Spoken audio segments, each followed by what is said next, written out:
First is Representative Patrick Penn. If you'll state your name for the record, and you'll have 5 minutes. Good morning, Mr. Chairman, Commissioners. Thank you all so much for having us over here. It's Patrick Penn for State House District 85. It came to my attention this morning at breakfast that there was a need to come down and speak, and I think we have 3 minutes on the clock. And it was regarding something that was pushed out, and I'll leave it to you to decide whether or not this is something that's appropriate to push out with taxpayer funding, or whether or not there's a gray area that commissioners like to operate in, and whether or not people want to have that type of person elected to office. But a county commissioner sent out a letter saying that there's a special election for an amendment to the Kansas Constitution to be held on August 2nd. It says that a special election has been called for August 2nd, 2022 to be held in conjunction with the primary election on that date. The constitutional amendment, HCR 5003, if approved by the majority of Kansas voters, would create a new section in the Kansas Bill of Rights concerning the regulation of abortion. This constitutional amendment would eliminate secure and safe abortions in Kansas. This special election allows all registered voters, no matter their political party affiliation, to vote on this question. My contention is with the portion that says this constitutional amendment would eliminate secure and safe abortions in Kansas. As a state representative from, as I said, from House District 85, and as a member of the Kansas House Federal and State Affairs Committee, this particular bill is one that when I was elected, that we actually heard in committee, passed out of committee. I questioned it in committee. I defended it on the floor of the House, and we passed it with an overwhelming 2/3 majority to put it before the people on the ballot this August, so that the people would have a voice in how they are to be governed. So that said, Mr. Chairman, I just want to bring out a few quick points to push back and correct any disinformation, which would be the intentional pushing of incorrect information, which I believe this is, or misinformation, which would be the unintentional pushing of wrong information, or just to clarify the record. According to the abortion industry's most influential attorneys, Kansas has become a haven state in the Midwest for unlimited abortion. The passage of the Value Them Both HCR 5003 state constitutional amendment on August 2nd, 2022 is the only way to protect women and babies in the heartland from this predatory industry.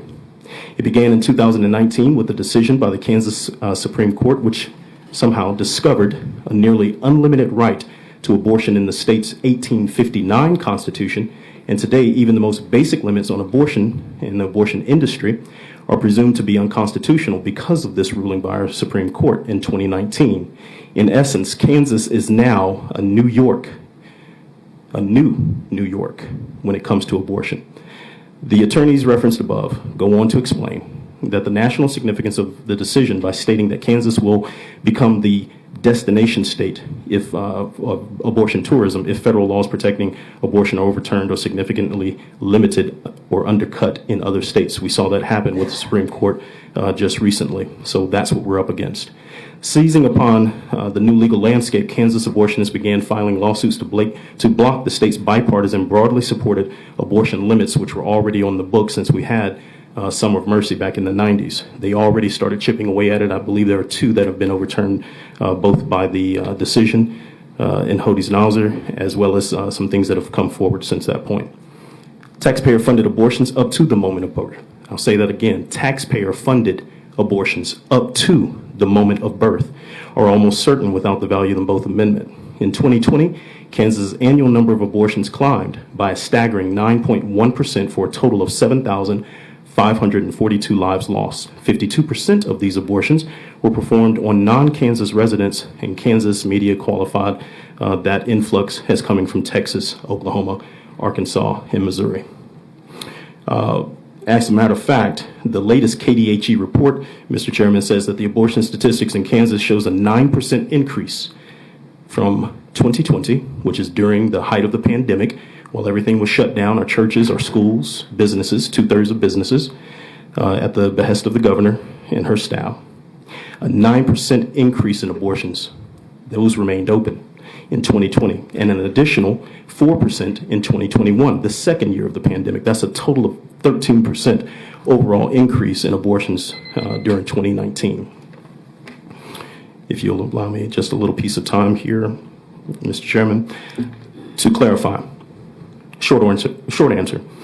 Concerning the hypothetical ban of abortion in the state of Kansas, the value in both Amendment HCR 5003 did not and does not contemplate, does not address, and does not affect such a ban. Anything to the contrary is either false information or a lie. A no vote on the Kansas value in both amendment means that there is no restriction on abortion in Kansas at all. As is the current state of affairs with the Kansas Supreme Court's decision in Hodes-Nauser, Kansas has had several of the protections already in the books covering women and protecting women who seek abortions overturned or rescinded. All of the rest are being challenged in the courts as we speak, just as quickly as possible.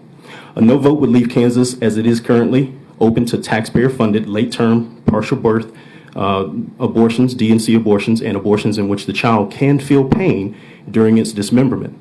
Kansas is already a destination location for abortion tourism, and a no vote on the value in both amendment would make sure that those number of cases explode exponentially. In the Hodes-Nauser decision, Mr. Chairman, the Kansas Supreme Court took away the ability of the people through their legislature to impose any restrictions on the operation of the abortion industry in Kansas. So we literally have legal abortion up to birth, and the citizens can no longer change our abortion laws through the legislative process. So, in closing, a yes vote returns Kansas law to where it was before this terrible decision by the court, and thus restores the ability of the people through their legislature to impose reasonable restrictions. If you want to empower girls and women with legal protections, if you oppose abortion up to birth and beyond, as we have bipartisanship agreement, if you support clinic safety regulations so that women have at least the modicum of protections that a hot dog on the roller grill at QT has, if you are for parental notification requirements for children seeking abortions, and other reasonable restrictions that help curb or address the effects of human and sex trafficking on minors and the victimized, I would encourage you strongly to vote yes on the value in both amendment on August 2nd, 2022. And with that, Mr. Chairman, I close.